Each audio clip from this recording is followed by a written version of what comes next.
Hey, Spooky Squad. Welcome back, or welcome in, to Spooky Tales, your go-to for creepy comfort and sleep-friendly scares.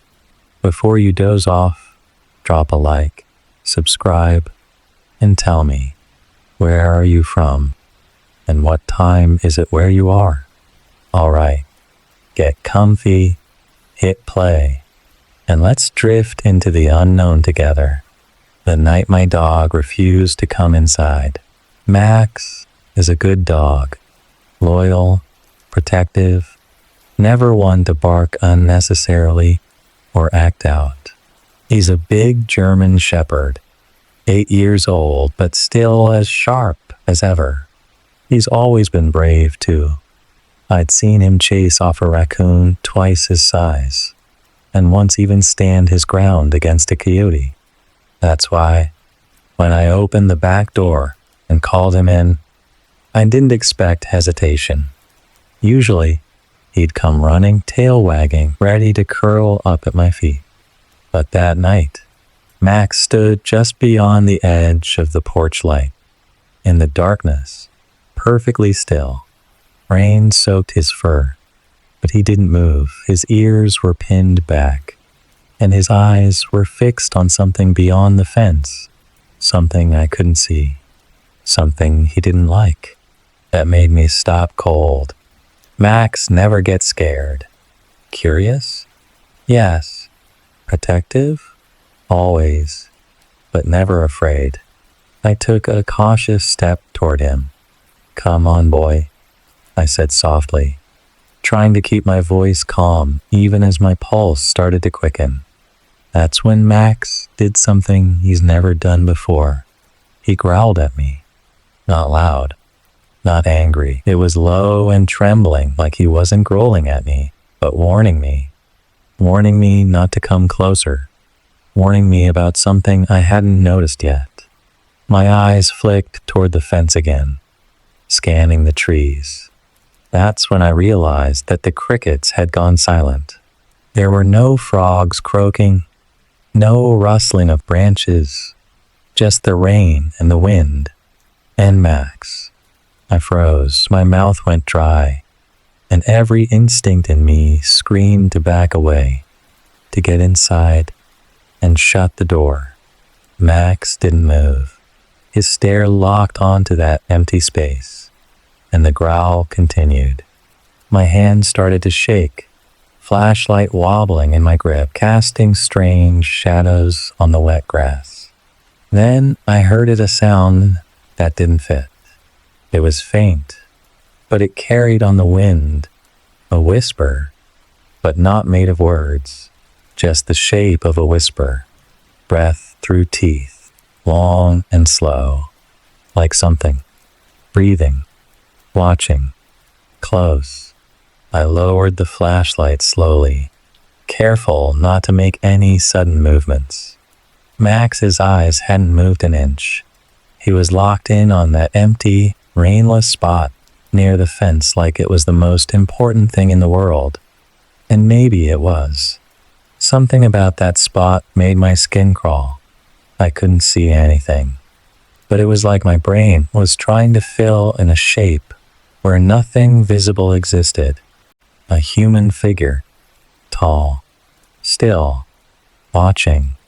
I blinked hard, trying to convince myself that I was just seeing things, that the rain was playing tricks on me. But then the shape twitched just slightly, like the shift of weight from one foot to the other. The kind of movement you make when you've been standing too long and your legs start to go numb. That small, subtle change sent a spike of ice through my spine. The rain was falling normally again, even in that corner, as if nothing had ever been there. I waited, held my breath. My heart was hammering so loud I could feel it in my fingertips. I swept the light slowly across the fence line, half expecting to see eyes staring back at me from between the slats. But there was nothing. The trees swayed gently in the wind, The wet grass shimmered, and the stillness had returned. Even the crickets began chirping again, as if a switch had been flipped back to normal. But Max wasn't convinced. He didn't move, didn't relax. His growl had stopped, but his eyes remained locked on that same corner. His ears twitched, scanning the air for sounds my human ears couldn't catch. I felt torn. Should I run out and grab him? Or would that only provoke whatever had been there? What if it wasn't gone? What if it had just moved, circling around, now hiding behind the shed or beneath the porch? Just 2 more steps. But then, we both heard it. A knock. But now, the lock was gone. I knew I hadn't taken it off. I hadn't touched the shed in days. It was just a place for tools, gardening junk, maybe an old tire or two. No reason for anything or anyone to be in there. But the padlock, which had been hanging from the latch only seconds ago, was now lying in the grass, open, unlatched, wet. I looked down at Max. He was still by the door, head tilted slightly, listening, waiting. That's when the porch light went out. The porch light's sudden failure plunged the backyard into pitch black, save for the narrow cone of my flickering flashlight. The bulb hadn't just dimmed. It had gone out with an audible pop, like a tiny explosion, followed by a faint sizzle. For a split second, I thought the power had gone out, but the hallway lights inside it still glowed warm and steady.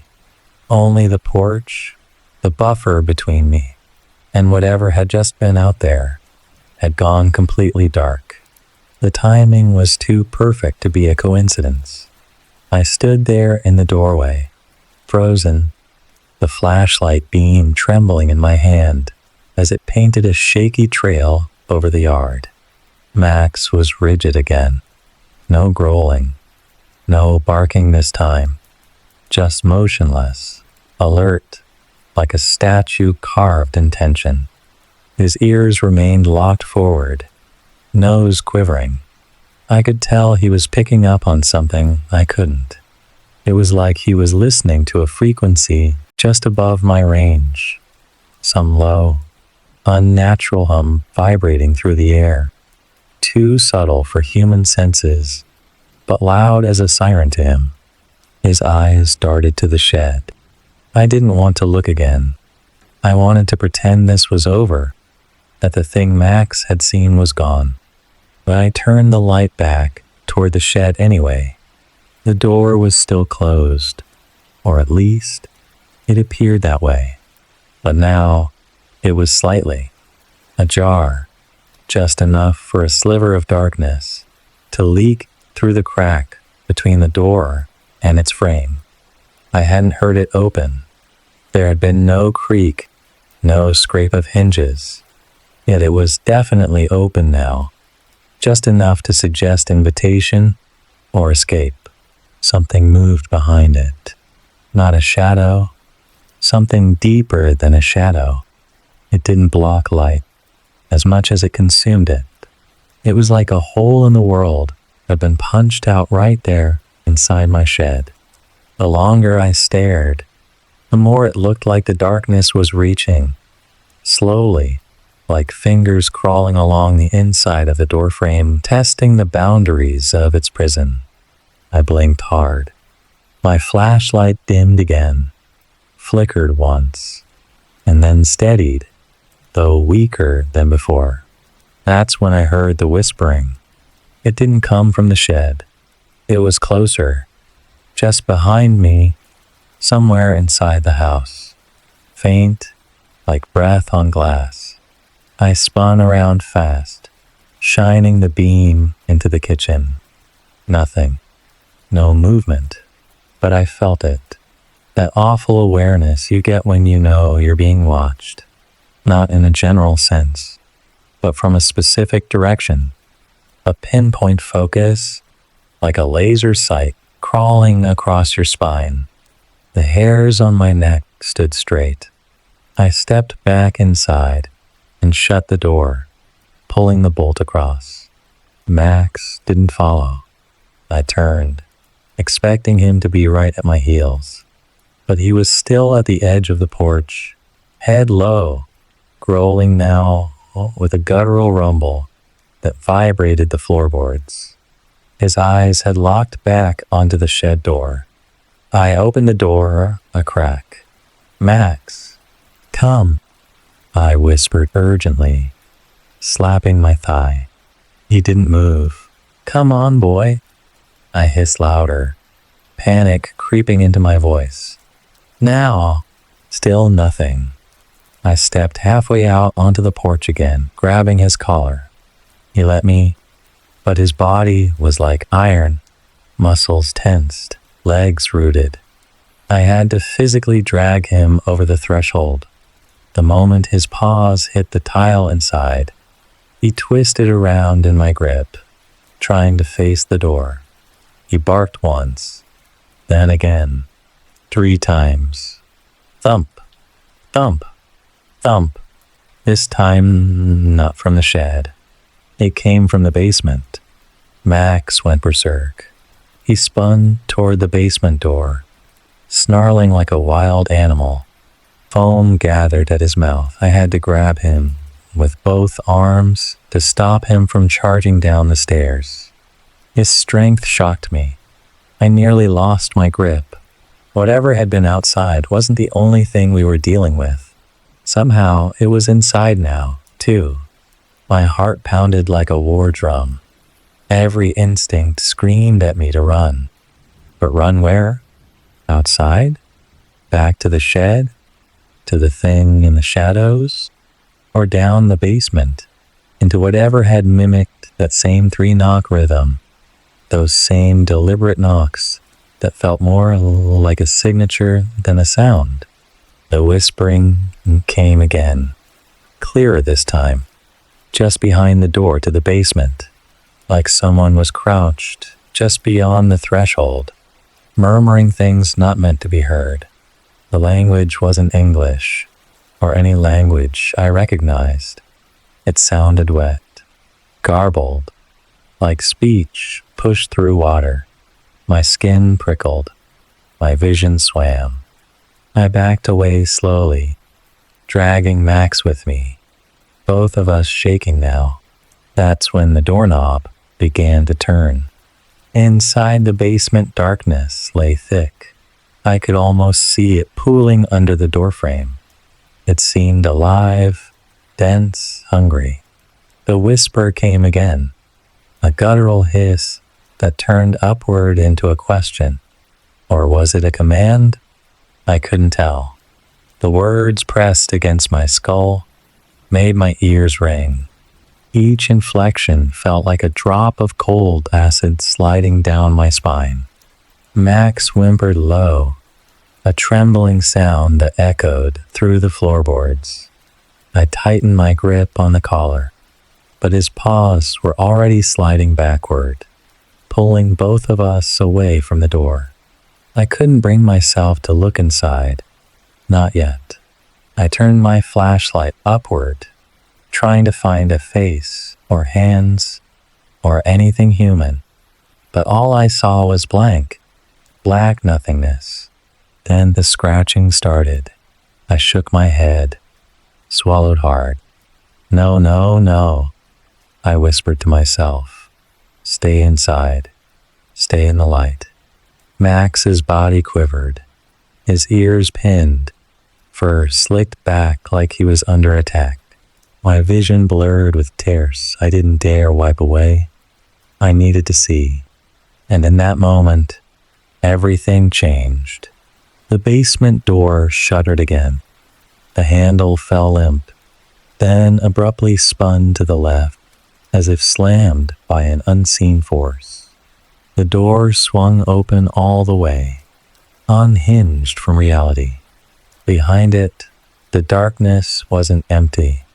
It was deep, roped, lumpy, It felt like looking into a void, so old it predated the house itself. In that void, something moved again, not fully visible, not in clear silhouette, but something was standing behind the threshold, just deep enough that only a shadow or some negative space revealed it. It leaned forward. No teeth showed, no tongue, but I felt it look at me, felt it decide something. He lunged forward, teeth bared, body tensed like a coiled spring. But he skidded to a stop at the edge of the threshold and screeched into silence. The moment his paws crossed that invisible line, the shadow recoiled, as if my dog had startled it. The air exploded with a soundless crack, an internal pressure popping open. Max yelped and jumped backward onto the tile. I wrapped him in my arms, shaking, breathless. That's when I heard the pounding. I spun around toward the living room, flashlight shaking. The air was colder near the windows. Frost bloomed on the inside of the glass. Shapes flickered in the corner of my vision. Curtains moved faintly, though there was no breeze. The pounding echoed again. Thump, thump, thump, louder, closer. I pointed the light toward the ceiling. Nothing but beams and pipes. But the sound came through the floorboards overhead. Even the walls seemed to breathe, as if the house itself was crying out.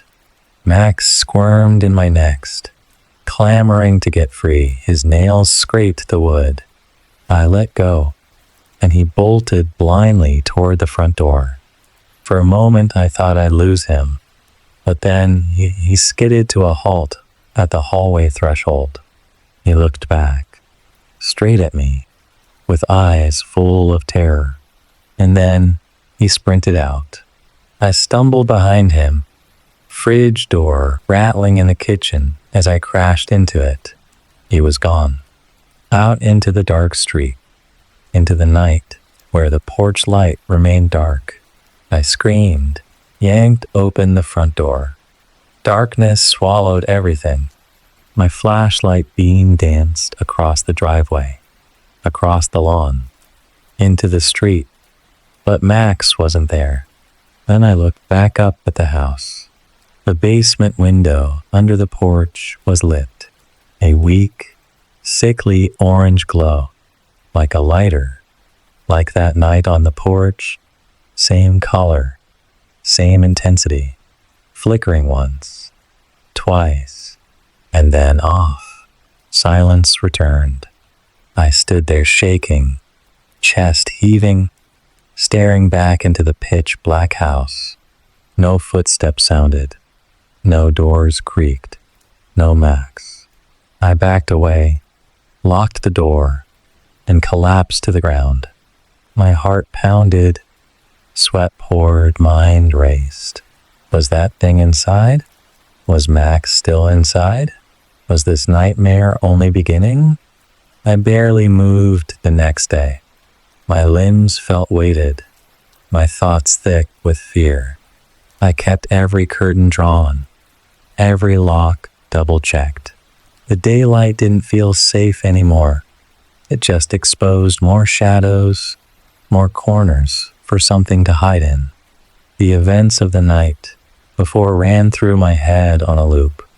That whisper, my name, how it sounded so intimate, like it knew me.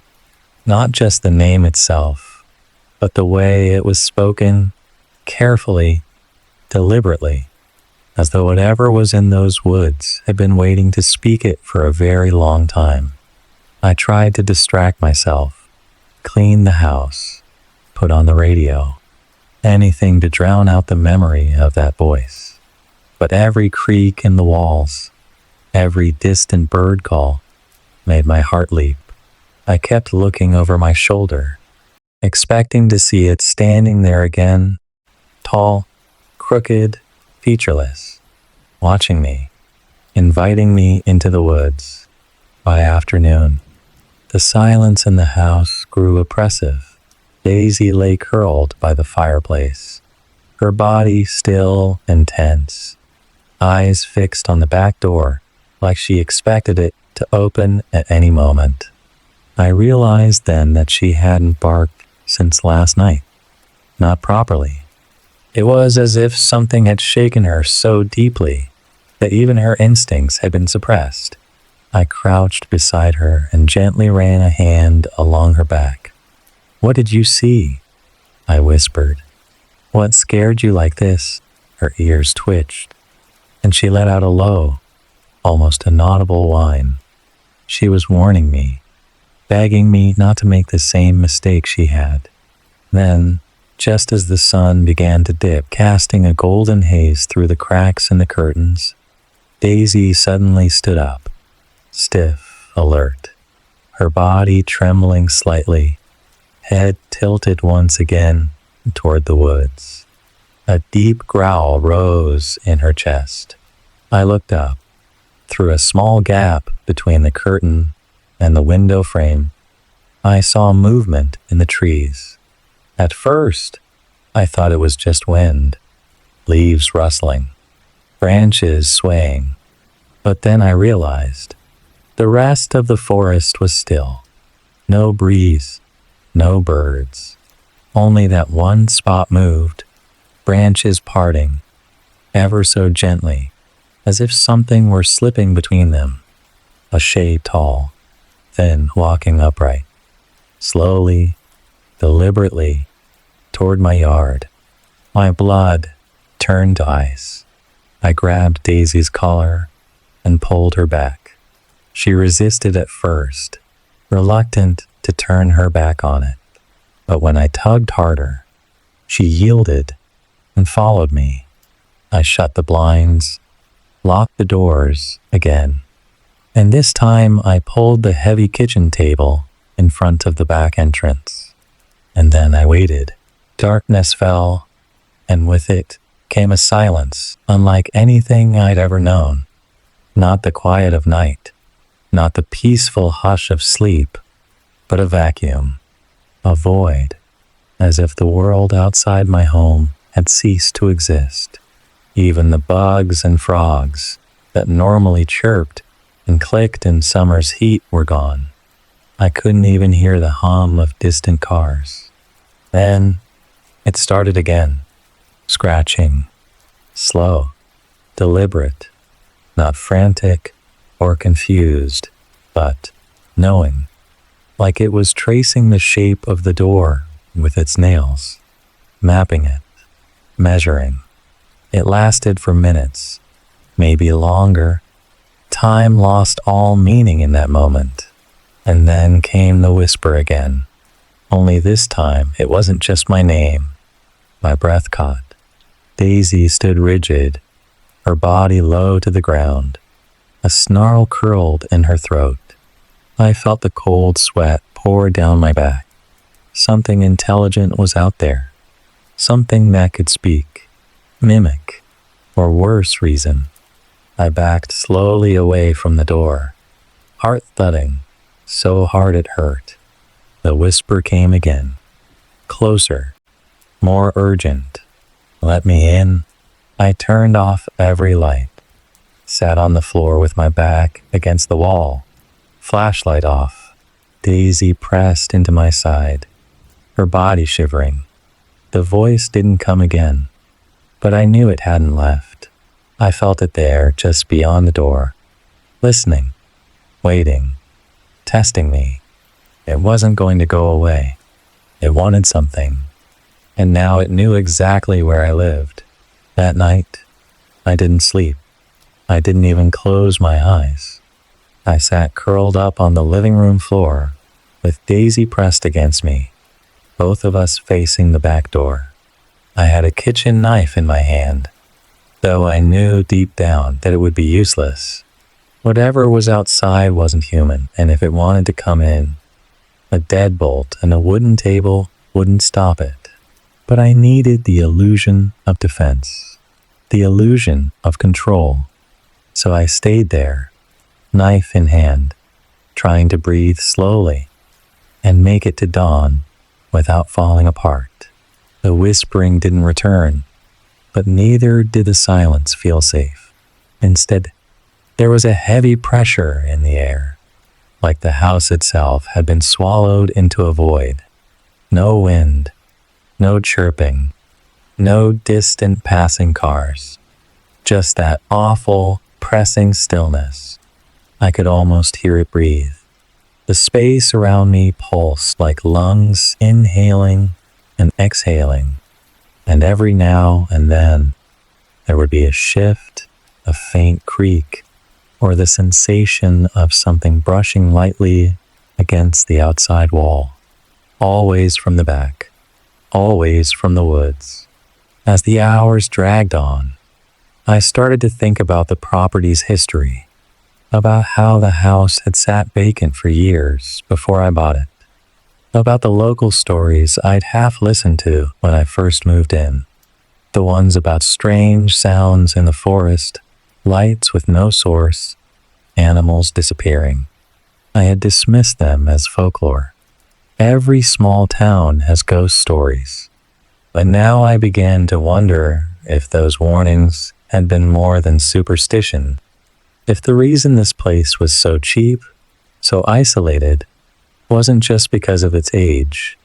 Maybe it had always been waiting for someone like me, someone alone, someone with a dog brave enough to sense what humans could not. The first hint of morning came with a low fog rolling through the trees, casting a pale blue-gray glow through the gaps in my curtains. It should have brought relief, but it didn't. The fog didn't feel like safety. It felt like concealment, like whatever had been stalking the edges of my home was still there, now just better hidden.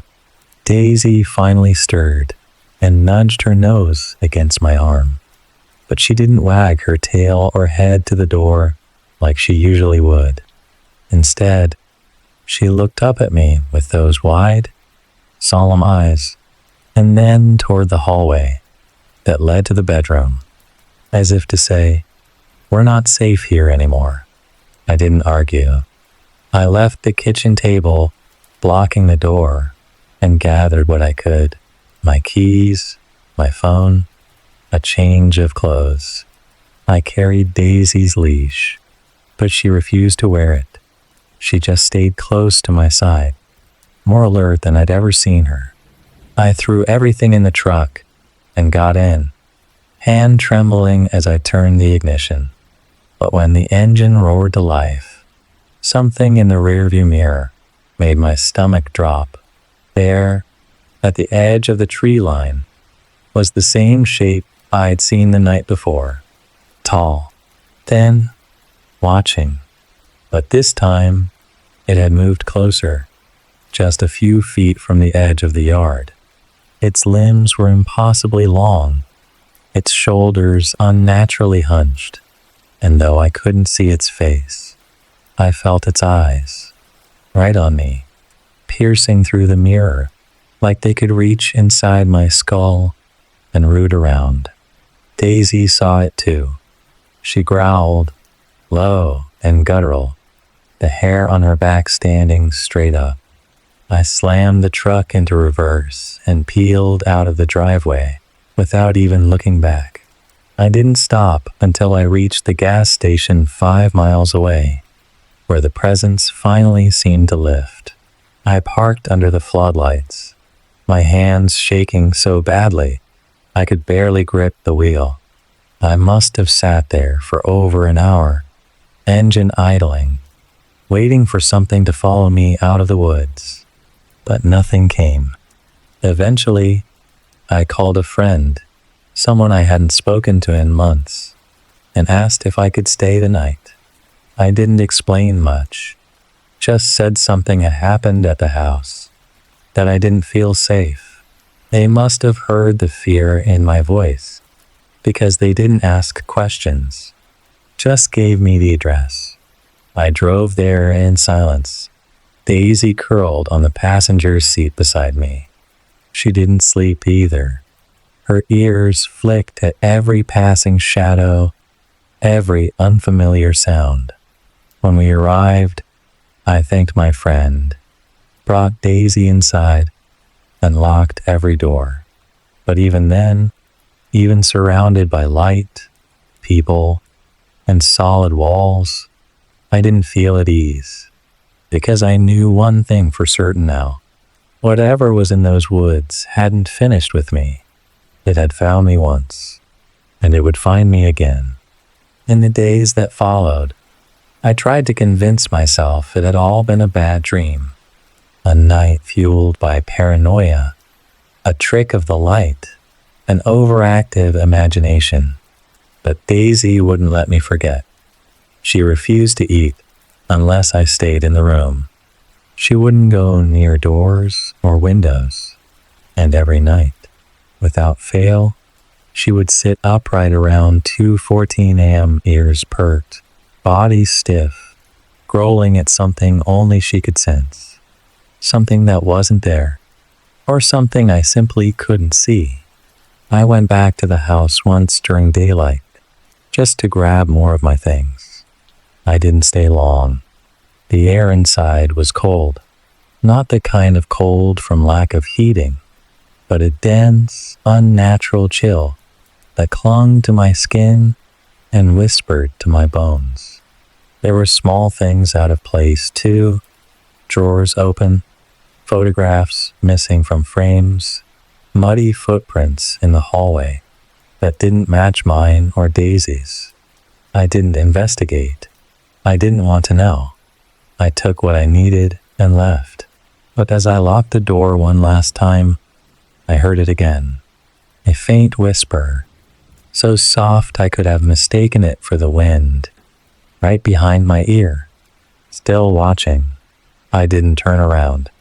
I ran to the truck, floored the gas, and haven't been back since. The weirdest part? No one in town seemed surprised. Not the guy at the gas station, not my coworkers, not even the realtor when I asked about breaking the lease. They all had the same expression, a mix of pity and guilt, like they knew something but didn't have the courage to say it. As if this had happened before, as if it would happen again. Now every night, I double-check every lock. I keep Daisy close, and I sleep with the lights on. But even then, I feel it. Watching, waiting, not gone, just patient. And Daisy? She still won't go outside after dark. She just stands by the back door, staring into nothing, her body trembling, like she's waiting for it to return. Or maybe she knows. It never really left. Sometimes, late at night, I wake up to her growling again.